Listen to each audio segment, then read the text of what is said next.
Sabi nga nila, di bali nang maging bopuls ka nung elementary, iwag na wag ka lang makakatay sa shorts dahil kahit kailan, hindi yun makakalimutan ng mga naging kaklase mo. Ngayon ko lang na-realize na totoo pala yun dahil hanggang ngayon, naaalala ko pa rin yung nag-iisang kaklase ko na laging sumasakit ang tiyan at kailangang umuwi para lang makatay sa bahay nila. Itago na lang natin siya sa pangalang Berhel. Hindi ko alam kung anong laging kinakain nito eh. Basta madalas tuwing 2:00 ng hapon, nagsisimula yung pagpapawis niya sa sobrang pagpipigil para hindi lang makatae sa shorts. Mahiyain pa naman to siya at hindi nagsasabi. Kaya makakaamoy ka na lang ng mabawong utot bago mo mapapansin na may katabi ka na palang natatai.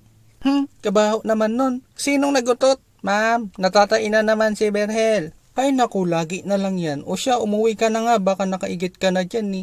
Minsan, pinapatay siya sa CR room at pag wala namang tubig yun ay pinapauwi siya ni ma'am. Napapasana all na lang kami nun ni kasi maaga siyang nakakauwi. Sa tuwing nakikita ko nga siya ngayon, yun yung laging naiisip ko. Ito yung palaging natatai dati. So guys, payo ko lang sa inyo, wag na wag kayong tatai o matatai sa school ha.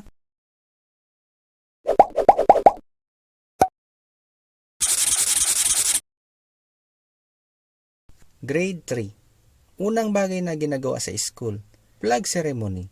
Hindi ko sure kung ganito pa rin hanggang ngayon. Sa amin kasi dati ang flag ceremony ay araw-araw, Lunes hanggang Biyernes, lagi-lagi yun tuwing umaga. Doon pa lang makikita mo na agad yung iba't ibang uri ng estudyante. Merong tamad, merong luko-luko, at meron ding disiplinado. Lalo na pag yung nag-e-exercise na, merong hindi nag-e-exercise. Ayaw ko mag-exercise. Hindi naman ako nakikita dito eh. May nangtitrip. Boom! Sapol! At yung mga matatalino na siniseryoso lahat ng ginagawa sa school para sa grades. Tapos nun ay babalik na kayo sa inyong mga silid-paaralan para maglinis ng paligid bago magsimula ang klase. Ang paglilinis nga pala ng classroom ay by gender. Ang mga babae ang magwawalis at ang mga lalaki naman ang iigib ng tubig para sa CR. Sa CR namin, may iba't ibang klase ng galon dun na ginagamit para pang-igib ng tubig. May malaki, katamtaman at yung pinakamaliit. Ito yung pinakapaborito namin yung galon ng kitsap kasi magaan lang. Kaya nag-aagawan kami sa galon na ito. Pagpabagal-bagal ka kasi, maiiwang galon sa'yo, yung pinakamalaki. Walang may gusto sa galon na ito kasi mabigat. So pagtapos niya maglinis at okay na ang lahat, ay saka magsisimula ang klase. Yung teacher ko nga pala sa grade 3 ay yung naging teacher din ng kuya ko noong siya ay grade 3. Dahil sa medyo magkahawig kami ng kuya ko, ay madalas akong tinatawag ng teacher namin sa pangalan niya.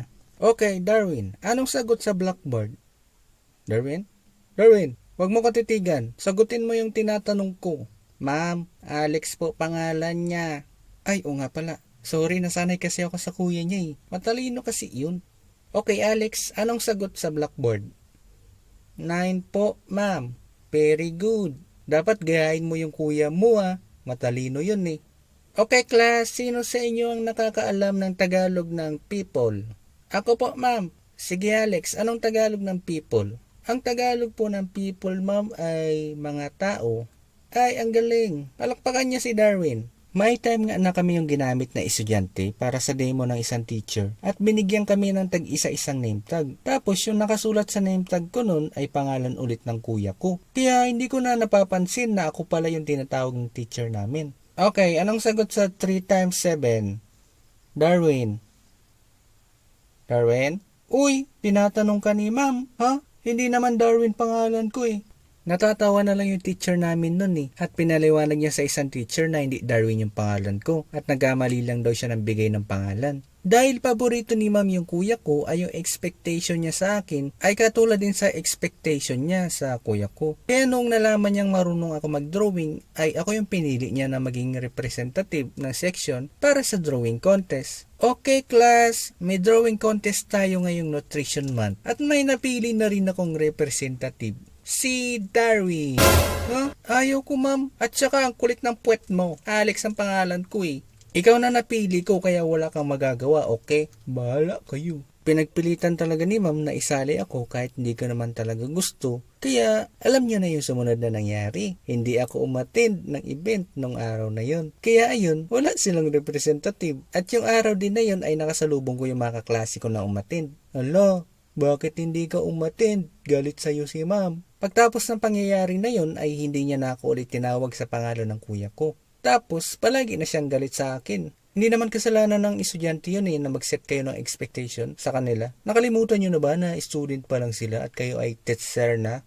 Anyway, nagkaroon nga pala kami ng practice teacher sa section namin. 2 20 years old na dalaga at isa doon ay yung pinsan ko na nakitira sa amin. Noong mga panahon na yon, sa tuwing may test kami, ay umaalis lagi yung teacher namin para makipagchismisan sa guro sa kabilang section. At yung 2 practice teacher lang ang naiiwan para magbantay sa amin. Kaya yung pinsan ko ay laging tumatabi sa akin para turuan ako ng tamang sagot. Pero dahil maparid ako at ayaw ko yung mandaya sa test, ay hindi ko sinusunod yung tinuturo niya sagot kahit na alam ko namang tama iyon. Ala, andaya nyo naman may nagtuturo sa inyo. Hindi ko naman sinusunod yung tinuturo niya eh. Kaya ayun, bagsak ako sa test nun. At hindi na ako ulit tinuruan ng pinsan ko kasi mababagsak lang ako ulit. Wala sa vocabulary ko ang cheating eh. Loyal ako eh. Anyway, may iba ako. Hindi ko alam sa inyo pero ako lang ba yung hindi nagsusuot ng brief noong grade 3? Hindi kasi ako binibilihan ni mama ng brief dati. Nakasuot lang ako noon nung grade 4 na ako kung kailan 10 years old na ako. Kaya sa tuwing nagyayabangan yung mga kaklase ko sa kulay ng mga brief nila ay hindi ako makasali. Anong kulay ng brief mo? Blue. Ikaw? Pula. Ako rin wala. Nasa core memory ko pa rin yung conversation namin noon eh.